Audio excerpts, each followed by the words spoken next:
अस्सलाम वालेकुम एवरीवन। सो हमने जो अभी तक दो लेक्चर्स ख़त्म कर चुके हैं हम लोग।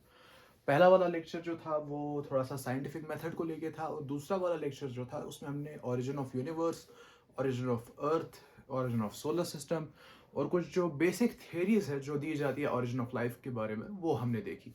जिसमें से हमने जो है वो थेरी ऑफ स्पेशल क्रिएशन देखी, पैनस्पर्मिया देखी, कॉस्मोजोइक थ्योरी देखी। उसके बाद जो है हमने वो एक ऐसी एक थ्योरी देखी कि जिसमें हम कहते हैं कि लाइफ जो है वो नॉन लिविंग थिंग्स से जन्म ले सकती है। ठीक है, तो जिसमें जैसे हमारे आते थे कुछ वो लोग ऐसे आते थे जो बहुत सारे ऐसे साइंटिस्ट थे पुराने जमाने के जो उसमें मानते थे, जैसे एरिस्टोटल वगैरह जो थे, बहुत जाने माने साइंटिस्ट। तो उसके बाद लेकिन कुछ साइंटिस्ट ऐसे आए जिन्होंने इस थ्योरी को जो है वो डिस्प्रूव कर दिया, जिनमें हमारे जो है वो फ्रांसिस्को रेड्डी और स्प्लेजेनी और हमारा जो लुइस पास्चर वगैरह है। तो इन्होंने जो है उस थ्योरी को डिस्प्रूव कर दिया और ये कहा कि लाइफ जो है वो सिर्फ लाइफ से आती है। लेकिन अब सवाल पैदा ये होता है कि जो फर्स्ट टाइम जब लाइफ बनी अर्थ पे तो वो कैसे बनी। तो उस चीज के लिए जो है वो ओपेरन एंड हेल्डेन नाम के जो दो साइंटिस्ट थे,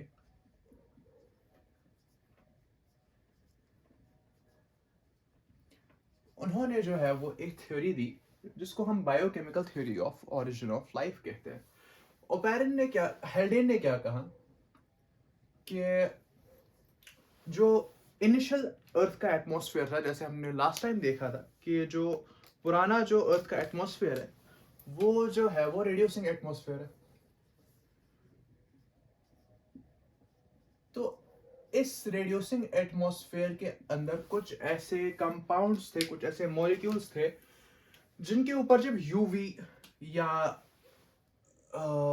ऐसे कुछ कंपाउंड्स थे, ठीक है, कुछ ऐसे कंपाउंड्स थे जिनके ऊपर जब यूवी या हम कह सकते हैं कि जो लाइटनिंग है उसकी वजह से जो इलेक्ट्रिक डिस्चार्ज होगा, उसने जब इसके ऊपर एक्ट किया तो ये कंपाउंड्स जो है वो कन्वर्ट हो गए ऑर्गेनिक कंपाउंड्स के अंदर। कुछ सिंपल ऑर्गेनिक कंपाउंड्स जो है वो वजूद में आ गए।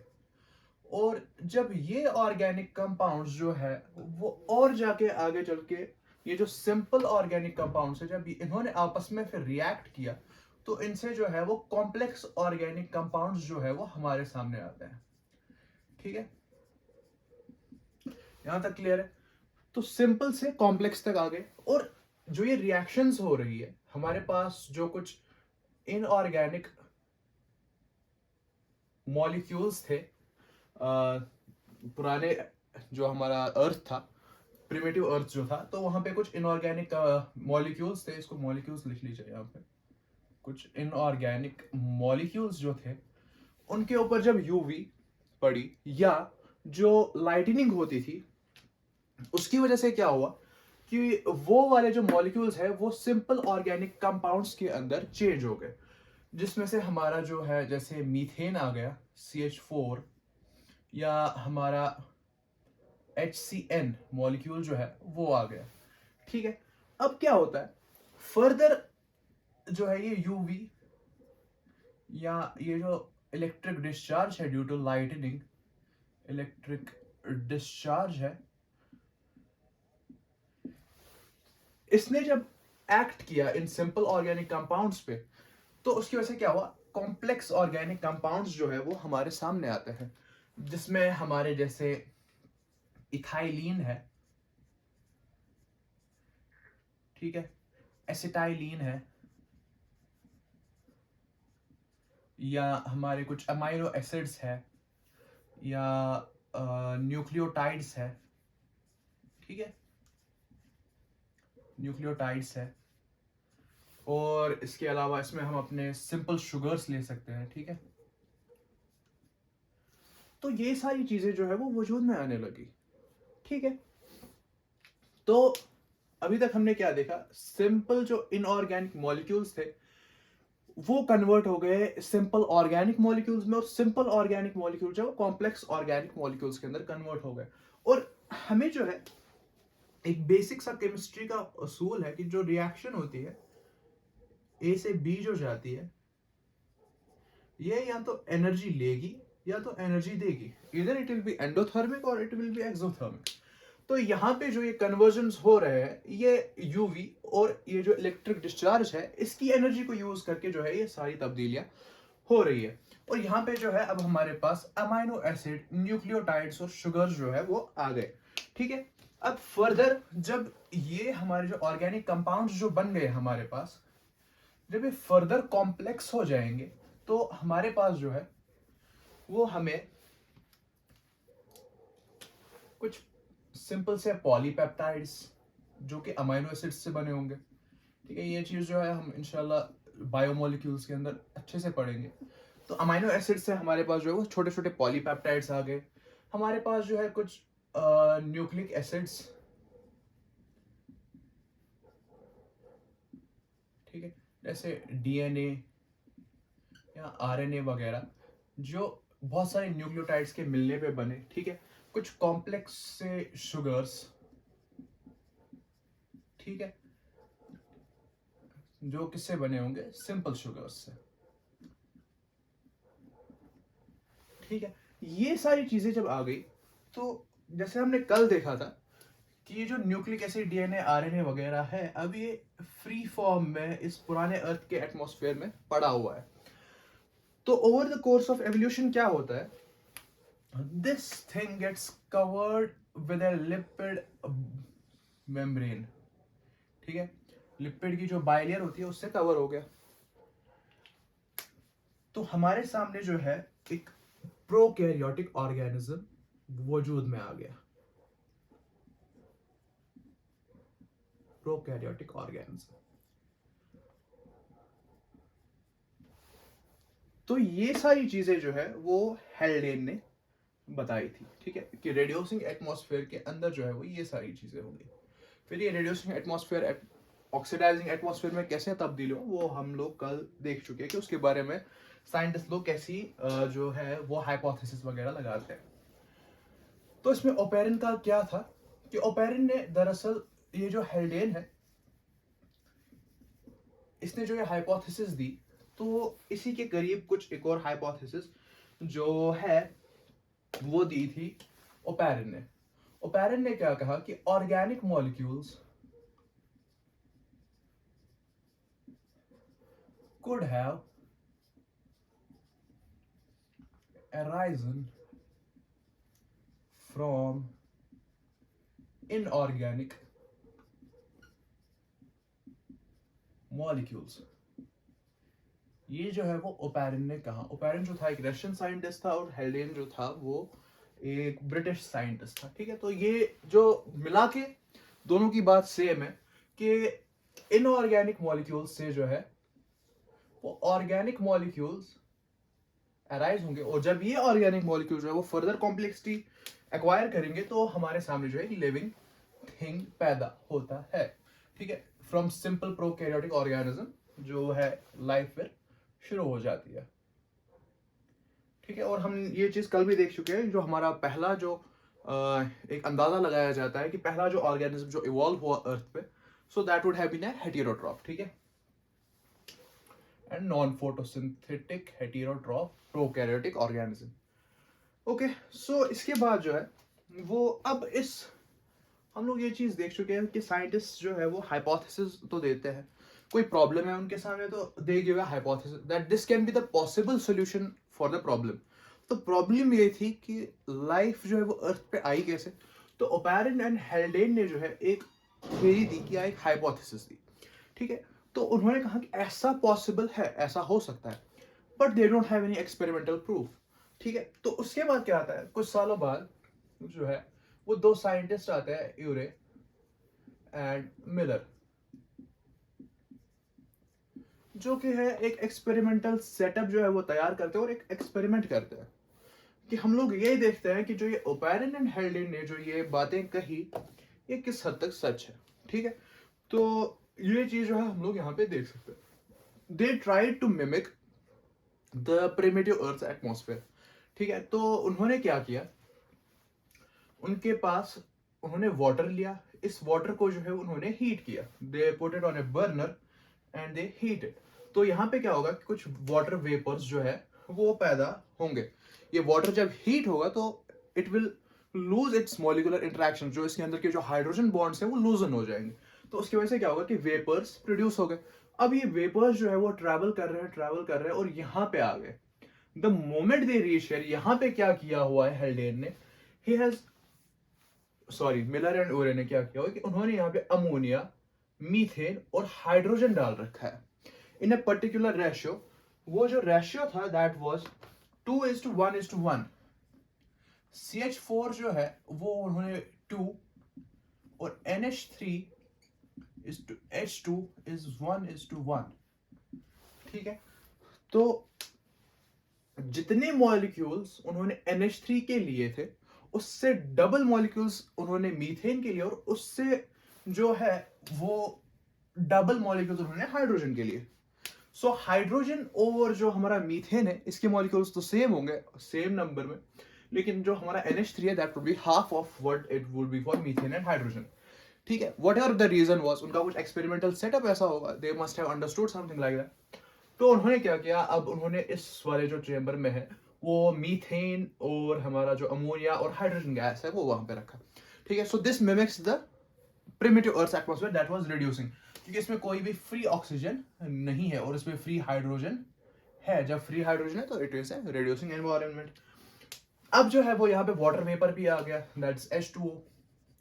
ठीक है, तो ये सारी चीजें जो है हम कल देख चुके हैं कि this was it was thought like this, कि पुराने जमाने का एटमॉस्फेयर ऐसा होगा जहाँ पे फ्री ऑक्सीजन नहीं है, वाटर वेपर्स है, मीथेन है, NH3 है, H2 है। तो अब क्या किया है इन्होंने, यहाँ पे दो इलेक्ट्रोड्स लगाए, one would be the positive terminal and another would be the negative terminal.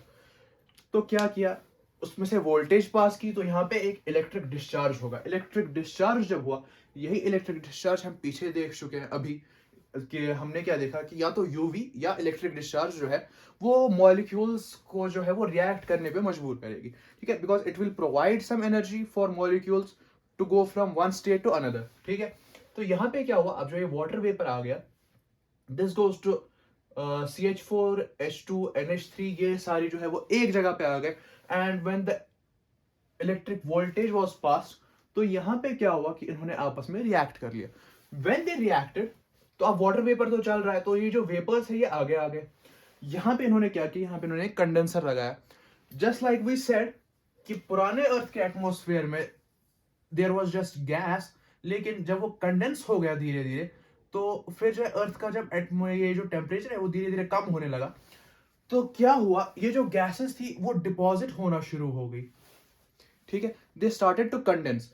जब ये कंडेंस यहाँ पे आप कैसे कर रहे हैं, ये जो यहाँ पे जो ये पाइप है जिसके थ्रू ये वेपर्स आ रहे हैं, इसको उन्होंने बाहर से ऐसे कवर कर रखा है, जस्ट लाइक दिस।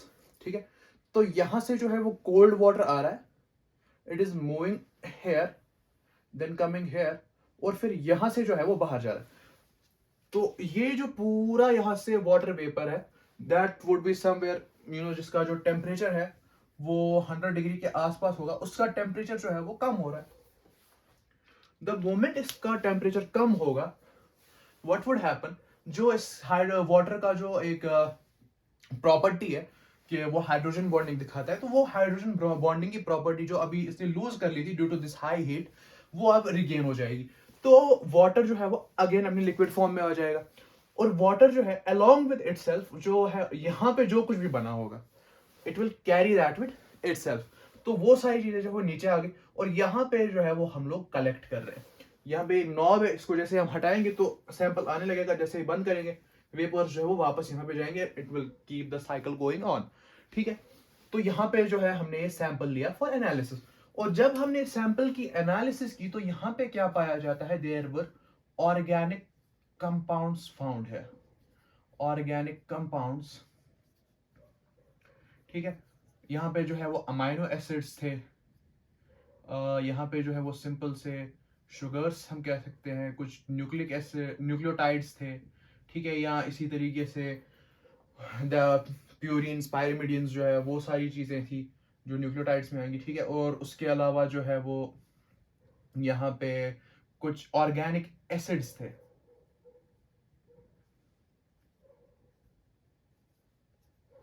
ठीक है, तो वो सारी चीजें जो है वो यहाँ पे इस सैंपल के अंदर पाई गई। तो what does this whole experiment prove? ये जो है वो ओपेरिन एंड हेल्डेन की जो हाइपोथेसिस है उसको सपोर्ट करता है। बिकॉज व्हाट दे डिड, इन्होंने एक रिड्यूसिंग एनवायरनमेंट क्रिएट किया, दे मिमिक्ड द कंडीशंस जो इन दोनों ने बताई थी, और they perform the experiment similar to what they have हाइपोथेसाइज्ड।